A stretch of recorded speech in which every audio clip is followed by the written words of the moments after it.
రేపు జరగనున్న ఉపరాష్ట్రపతి ఎన్నిక కోసం ఎన్డీఏ కూటమి సమాయత్తమవుతోంది.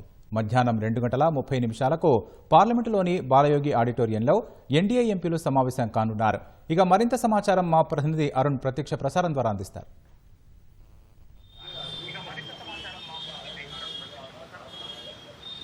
Thank you.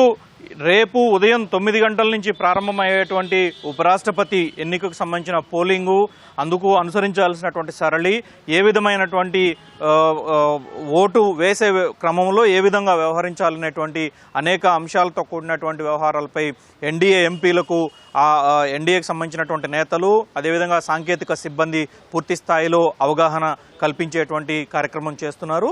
నిన్న రోజంతా కూడా బీజేపీకి సంబంధించినటువంటి కీలక నేతలంతా భేటీ అయ్యారు. దాంతోపాటుగానే పార్లమెంట్లో ఉన్నటువంటి బాలయోగి ఆడిటోరియంలో భేటీ అయినటువంటి బీజేపీ ఎంపీలంతా కూడా ఏ విధంగా వ్యవహరించాలి, ఎవరిని కోఆర్డినేట్ చేయాలి, అదేవిధంగా ఎన్డీఏ పార్టీలతో బీజేపీకి సంబంధించినటువంటి ఎంపీలు, బీజేపీకి సంబంధించినటువంటి మంత్రులు ఏ విధంగా ఉండాలి, ఏ విధంగా కోఆర్డినేట్ చేసుకోవాలనేటువంటి కీలకమైన అంశాలపైన నిన్న కూలంకషంగా చర్చించారు. ఈరోజు మరి కాసేపట్లో టీడీపీ ఎంపీలతో కేంద్ర మంత్రి ప్రహ్లాద్ జోషి భేటీ కాబోతున్నారు. ఉపరాష్ట్రపతి ఎన్నికకు సంబంధించి నోడల్ అధికారిగా ప్రస్తుతం అన్ని పార్టీలను సమన్వయపరిచే విధంగా ప్రహ్లాద్ జోషి వ్యవహరిస్తున్నారు.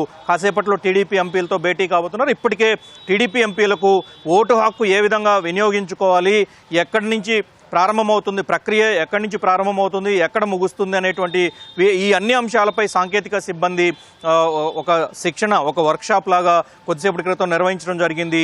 ప్రధానంగా ఉపరాష్ట్రపతి ఎన్నికల్లో ఓటు హక్కు వినియోగించుకునేటువంటి ఎలక్టోరల్ కాలేజీ సభ్యుల్లో లోక్సభ, రాజ్యసభకు సంబంధించినటువంటి 2 సభ్యులే ఉంటారు. ఈ 2 సభ్యులే ఓటు హక్కు వినియోగించుకోవాల్సి ఉంటుంది. 2 సభ్యులే ఎన్నికల్లో పాల్గొనాల్సి ఉంటుంది. సో దీనికి సంబంధించి ఎన్నికల సంఘం ఇచ్చేటువంటి ఒక ప్రత్యేకమైన పెన్ ద్వారా నెంబర్ 1 లేదా రోమన్ అంకె 1 వేయాల్సి ఉంటుంది. కాబట్టి ఆ ప్రక్రియను ఏ విధంగా చేయాలనేటువంటి విషయాలన్నిటిపైన టీడీపీ ఎంపీలకు అవగాహన కల్పించారు. మరి కాసేపట్లో కేంద్ర మంత్రి ఇక్కడికి రాబోతున్నారు. దాంతోపాటుగా ఈ మొత్తం ఎన్నికల ప్రక్రియకు సంబంధించి ఎన్డీఏ తమ పక్షాలన్నింటినీ ఓటు హక్కు వినియోగించుకునేందుకు పూర్తి స్థాయిలో కసరత్తు చేస్తోంది. ప్రతి ఒక్క ఎంపీ హాజరయ్యి ప్రతి ఒక్క ఎంపీ ఓటు హక్కును సద్వినియోగం చేసుకోవాలని, ఎక్కడ ఎలాంటి లోటుపాట్లు జరగకుండా, పొరపొచ్చాలు లేకుండా చూడాలి అని చెప్పి ఎన్డీఏకి ఇప్పటికే ఎన్డీఏ నేతలు భావించారు. అందుకు అనుగుణంగానే ఇప్పుడు ప్రతి పార్టీకి సంబంధించినటువంటి ఎంపీకి దీనిపైన అవగాహన కల్పిస్తున్నారు.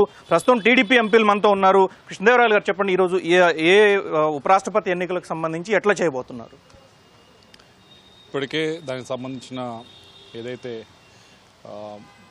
అనుసరించాల్సిన వ్యూహం ఉందో, అలాగే దానికి సంబంధించి ప్రాసెస్ ఏదైతే ఉందో దాని గురించి ఇప్పటికే చర్చించడం జరిగింది. అలాగే మంత్రి గారు కూడా, జోషి గారు కూడా వస్తూ ఉన్నారు. ఆయన కూడా అందరి ఎన్డీఏ మిత్రపక్షంలో ఉన్న టీడీపీలో ఉన్న అందరి ఎంపీలతో కూడా ఆయన మాట్లాడబోతూ ఉన్నారు. అందరూ ఎన్డీఏ వైపు నుంచి అందరు ఎంపీలు కూడా ఇప్పటికే ఢిల్లీ వచ్చి ఉండటం జరిగింది. ప్రతి ఒక్కరిని కూడా ఓటుకు తీసుకురావాలనేది దాంతో పనిచేస్తూ ఉన్నాము. అలాగే అత్యధిక మెజార్టీతో కూడా గెలిపించే విధంగా ప్రయత్నాలు చేస్తాం. అంటే యూపీఏకి ఎన్డీఏకి మధ్య కొంత వ్యత్యాసం ఉంది. దాదాపు 45 నుంచి 50 ఓట్ల వరకు వ్యత్యాసం కనిపిస్తూ ఉంది. దీన్ని ఏ విధంగా మీరు చూడబోతున్నారు? వ్యత్యాసం ఉంది, ముందు నుంచి చెప్తానే ఉన్నాం. దీన్ని అనవసరంగా కాంపిటీషన్ పెట్టాల్సిన అవసరం లేదు. దీంట్లో యునానిమస్గా చేయాలని చెప్పి కోరటం జరిగింది. కాన్స్టిట్యూషన్ బాడీ దీన్ని యునానిమస్గా చేస్తే బాగుంటుందనే ఉద్దేశం. అలా అయితే బాగుండేది. అయినా ఇప్పటికైనా మీరు అన్నట్లు వ్యత్యాసం ఉంది, మంచి నెంబర్స్ ఉన్నాయి ఎన్డీఏకి. కాబట్టి తప్పకుండా ఎన్డీఏ క్యాండిడేట్ ఎవరైతే ఉన్నారో రాధాకృష్ణ గారు తప్పకుండా పెద్ద మెజార్టీ గెలుస్తారు. మీరు సుదర్శన్ రెడ్డి ఎంపీలందరికీ నిన్న ఒక లెటర్ రాశారు.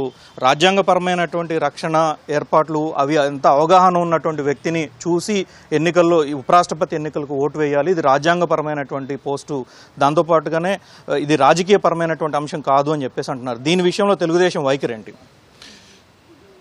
దీంట్లో ఒకటే అందరూ కూడా గుర్తుంచుకోవాల్సింది, తెలుగుదేశం పార్టీ, బీజేపీ, జనసేన ముగ్గురు కలిసి 2024 ఎలక్షన్కి వెళ్ళటం జరిగింది.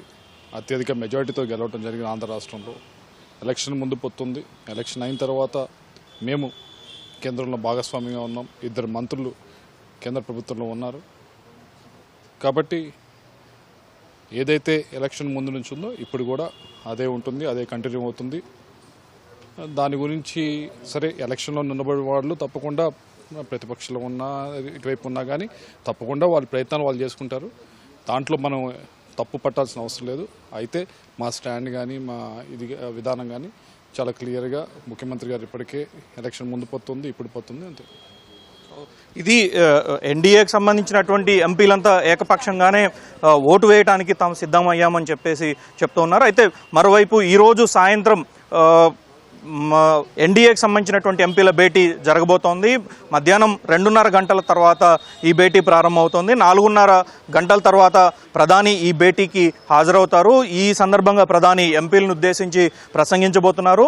ప్రస్తుతం జరిగేటువంటి ఈ ఉపరాష్ట్రపతి ఎన్నిక ఎంత కీలకమైనది, ఎంత ప్రతిష్టాత్మకమైనది, ఏ విధంగా వ్యవహరించాలి, ఇది దేశ ప్రజల్లోకి ఏ విధమైనటువంటి సంకేతాలు ఇవ్వాలి, ప్రజలకు ఏ విధమైనటువంటి అంశాలను చెప్పాలి అనేటువంటి విషయాలన్నిటిపైన ఇటీవల చోటు చేసుకున్న జీఎస్టీలో చోటు చేసుకున్నటువంటి పరిణామాలు, జీఎస్టీ సంస్కరణలకు సంబంధించినటువంటి విషయాలన్నిటిపై కూడా ప్రధాని ఎంపీలకు దిశానిర్దేశం చేయబోతున్నట్లుగా తెలుస్తోంది. దాంతోపాటుగానే ఎంపీలందరినీ ఎట్టి పరిస్థితుల్లో రేపు ఒకరికొకరు కోఆర్డినేషన్ చేసుకుంటూ ఏ విధంగా వ్యవహరించాలని కూడా ప్రధాని దిశానిర్దేశం చేయనున్నట్లుగా తెలుస్తోంది. మరోవైపు తెలుగుదేశానికి సంబంధించినటువంటి జాతీయ ప్రధాన కార్యదర్శి లోకేష్ ఈరోజు సాయంత్రం ఢిల్లీ చేరుకోబోతున్నారు. ఈ సాయంత్రం ఎంపీలతో భేటీ కాబోతున్నారు. ఈ భేటీలో అన్ని అంశాలను ప్రధానంగా తెలుగుదేశం పార్టీకి సంబంధించినటువంటి ఏ ఒక్క ఎంపీ కూడా ఎలాంటి పరిస్థితుల్లోనూ ఓటు వినియోగించుకోకుండా ఉండలేకుండా ఉండటం కోసం, అదేవిధంగా ఎట్టి పరిస్థితుల్లో అందరూ ఎంపీలంతా కలిసికట్టుగా వెళ్ళి ఒకేసారి ఓటు హక్కు ఏ విధంగా వినియోగించుకోవాలనేటువంటి విషయాలన్నిటిపై కూడా ప్రధానమైనటువంటి అవగాహన కల్పించడము, వారితో కోఆర్డినేషన్ చేయటము అనేది ప్రధానంగా ఉంది. సో అందుకు అనుగుణంగానే ఈరోజు సాయంత్రం లోకేష్ 5 గంటలకు చేరుకొని ఎంపీలతో భేటీ అయ్యి ఆ తదుపరి ఎంపీలందరితో కోఆర్డినేషన్ చేసి రేపు ఎన్నికల ప్రక్రియ ముగిసి అదేవిధంగా కౌంటింగ్ మొత్తం పూర్తయి ఎంపీలందరూ ఓటు హక్కు వినియోగించుకున్నారనేది అన్ని అంశాలు చూసుకున్న తర్వాతనే తిరిగి లోకేష్ విజయవాడ పయనమవడానికి సిద్ధమవుతున్నట్లుగా తెలుస్తోంది. ఇది ప్రస్తుతం తాజాగా ఉన్నటువంటి పరిస్థితి. ఓ టు స్టూడియో.